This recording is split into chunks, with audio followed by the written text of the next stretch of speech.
first child on the way. You're kind of lucky that you're involved at this stage, aren't you? Yeah, mate. My mother-in-law's come over to be with Kirsten, and without her being here, I wouldn't have. I don't think I would have been in camp. It would have been one of those ones, family or footy.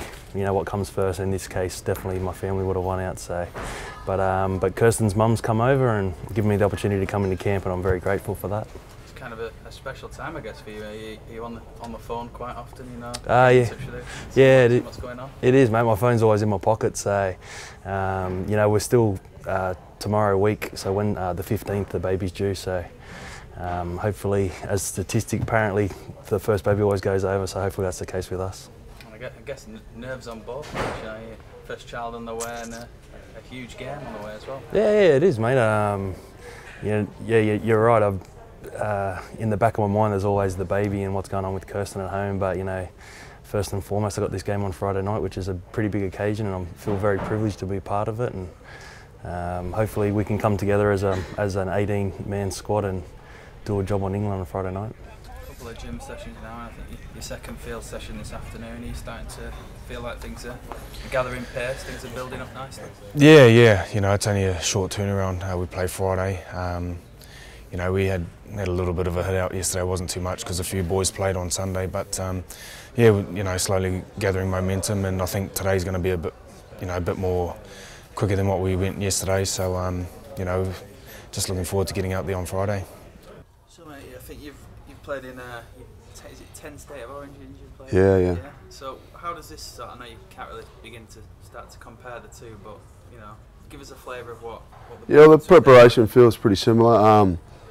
You know, I think the only difference will be it's in England, and obviously we're Exiles, and you know we won't have as much support behind us. Where you know it'll be like going to Queensland when you're playing for the Blues. Everyone's against you, and your backs are on the wall, but. You know, it'll be a tough encounter, and you know, you're not going to, you know, you're going to prepare the best you can and play to the best of your capabilities as a team and work hard for each other. State of Origin back home, I don't know how to explain it, mate. You get into camp, you have 10 days of, you're in camp for 10 days, and just the intensity of that camp is ridiculous. You got, if you're not preparing for the game, you've got media following you around like a pack of dogs, and the media's everywhere, the intensity's everywhere. We used to jump on a bus and travel to training, and the staff had gone to old ex-players and videotaped them, what it meant to them to play for New South Wales, and we'd watch that as we went to training, and you were ready to play 5-6 days out from the game. You were just that excited, that pumped up, and as I said, hopefully this game could get to that sort of standard or that sort of quality, and it'd be great for the Super League if it could do that. Still find it a little bit strange, you know, playing alongside players you wouldn't usually play with. Yeah, it is. You know, it's a good break from the weekly training at Wigan, and that, you know, and getting to meet new players, and that seeing how they train, and you know what goes on in their clubs and that kind of stuff. So, you know, it's good to get in amongst it. Being part of this Exiles side, do you think that could help you, you know, force yourself into the New Zealand national side? Yeah, I hope so. You know, hope so. I'll get a look in or something like that, but you know, something like this is hopefully makes my chances a bit, you know, gets me closer to what I want, and that's to play for New Zealand. But you know, they've got a lot of good players in my position as well, so it's going to be hard to make. But I don't know, I'm not sort of thinking about that. I'm just sort of worrying about my job here. This isn't an international fixture. There are no caps for it, but it certainly will feel one. I guess, like for you guys on the pitch, it'll be ferocious, it'll be fast, and there'll be some big hits going in. Yeah, without a doubt. You just got to look at the quality that both teams are putting out, and I've got no doubt that Steve Mack are going to have those boys fired up. So if we don't go into this game 100%, then you know we're going to get towed up. It's yeah, as I keep mentioning, it's a great concept. It's one that I think that over time will only get stronger. And I'm really glad to be a part of this first squad. Some pedigree in this Exiles side. You know, you got yourself, Danny Badouris, Fitzgibbon. You know, there's some real quality in that.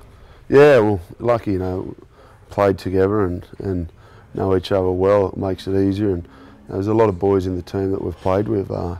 Glenn Morris, and I started my career with him at North Sydney Bears, which don't exist anymore. So, and he's here again. So, you know, it's good to you know, see blokes that you haven't played with and play with them again.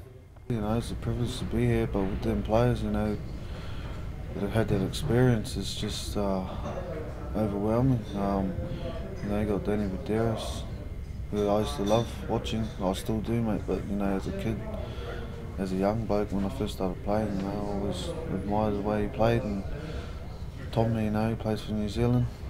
Could learn a bit from him. Everyone's a quality player, you know, inside and outside me, so can learn off everyone, you know, and hopefully after this, you know, experience makes me a better player.